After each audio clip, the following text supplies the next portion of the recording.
ये नया हिंदुस्तान है जो घर में घुस करके मारता है, अपनों के खून के एक एक कतरे का हिसाब उसी समय चुकता करता है। जो असली गुनहगार है वहीं पर सीधा वार करना ये मोदी की फितरत है। देश भर में चुनाव का बुखार चरम पर है और नेता एक राज्य से दूसरे राज्य में जाकर जनता से वोट मांग रहे हैं, तो वहीं क्षेत्रीय पार्टियां अपने स्टेट में एक लोकसभा से दूसरे लोकसभा क्षेत्र में जनता को साधने में लगी हैं और अपनी स्ट्रैटेजी बता रही हैं कि अगर वो जीती तो अगले 5 साल क्या करेंगी। वहीं प्रधानमंत्री नरेंद्र मोदी ने भी लोकसभा चुनाव में अपनी पार्टी बीजेपी के पक्ष में प्रचार के लिए मंगलवार को ओडिशा की राजधानी में रोड शो किया और जनता को संबोधित भी किया। जनता को संबोधित करते हुए पीएम ने कहा कि ये भारत आज का भारत है और हमले का हिसाब किताब बही खाता नहीं लिखता है, सीधा हमला करता है और खून का बदला खून से लेता है। भाई और बहनों, नया हिंदुस्तान, अब दुनिया समझ गई है नया हिंदुस्तान क्या है। ये नया हिंदुस्तान है जो घर में घुस करके मारता है। मारता है कि नहीं मारता है?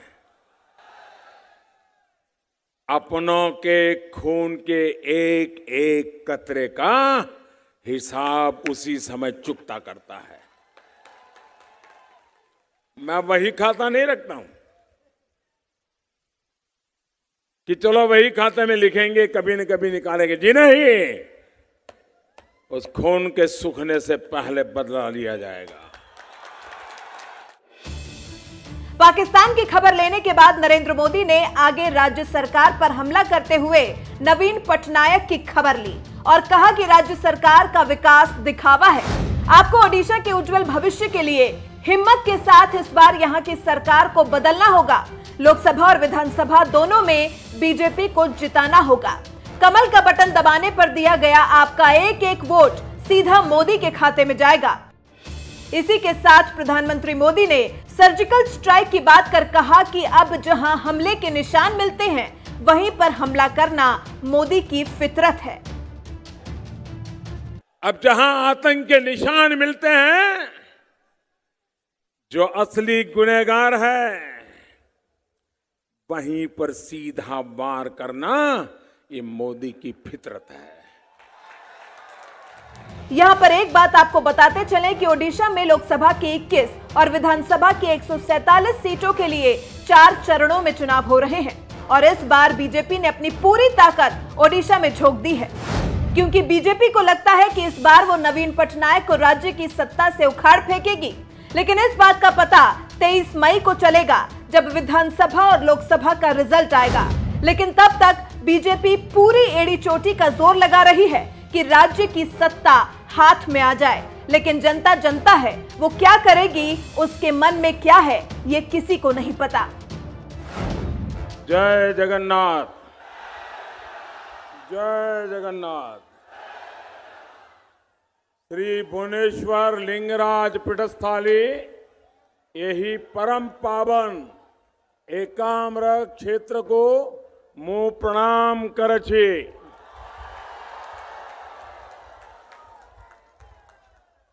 मां भगवती, मां बरुणी, मां करुणी, मां कौशलासुनी,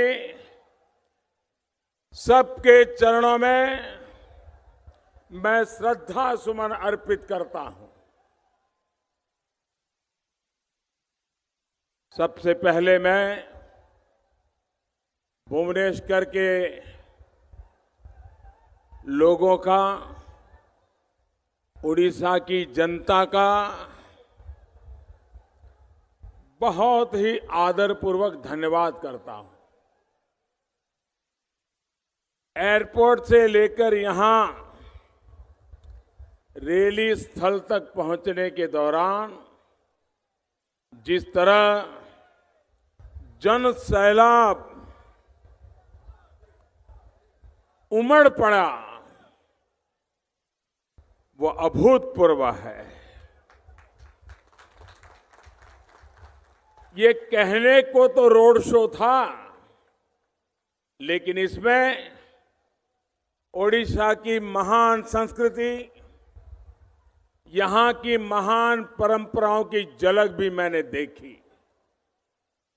बड़ी संख्या में नौजवान, महिलाएं, बुजुर्ग लोग पूरे परिवार के साथ रास्ते पर जुटे हुए थे और उनके चेहरे पर जो मैंने खुशी देखी, जो स्नेह देखा, वो मैं जीवन भर मुझे याद रहेगा।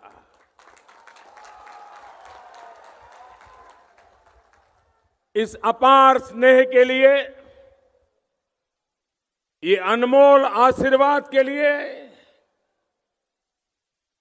ये चिरस्मरणीय अवसर के लिए मैं फिर एक बार भगवान जगन्नाथ जी की धरती को प्रणाम करता हूं और यहां के नागरिकों को नमन करता हूं। साथियों,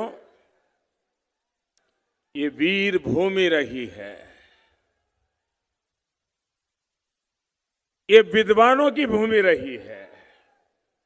ये भूमि शस्त्र की भी ताकत दिखा सकती है और शास्त्र की भी ताकत दिखा सकती है।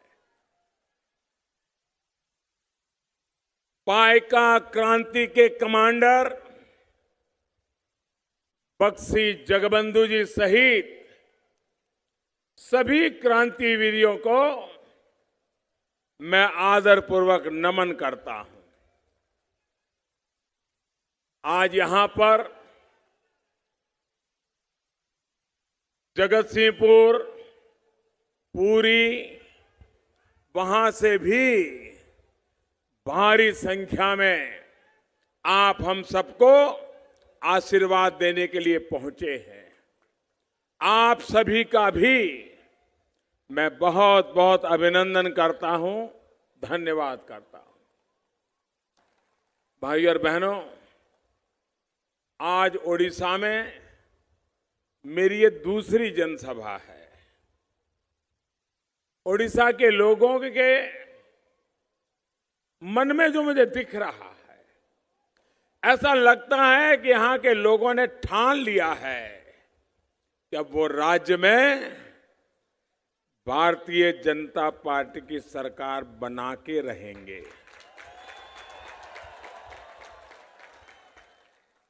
और केंद्र सरकार में बीजेपी को अभूतपूर्व समर्थन देकर के ओडिशा के विकास में कमल छाप डबल इंजन लगाना चाहते हैं। एक कमल छाप इंजन दिल्ली का और दूसरा कमल छाप इंजन भुवनेश्वर का। कुछ लोगों को विकास के इस डबल इंजन से बहुत दिक्कत है।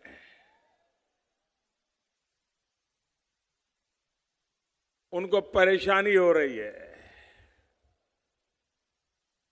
उनको लगता है मुमकिन नहीं है, उनको यह नामुमकिन लगता है। लेकिन मैं देख रहा हूं, उड़ीसा वाले इस बार मुमकिन करके रहेंगे।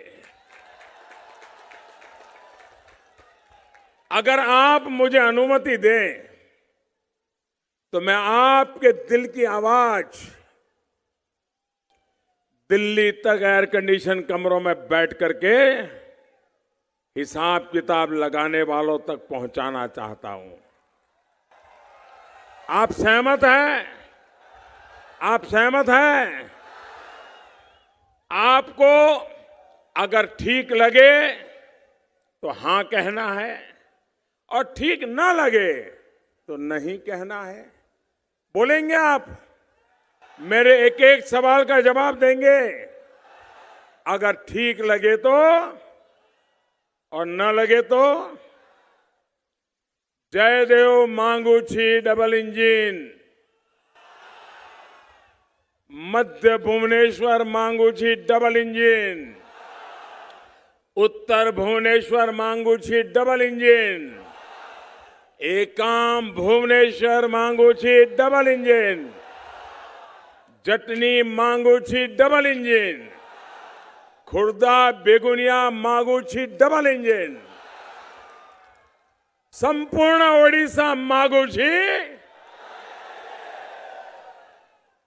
भाइयों बहनों, अब मुझे बताइए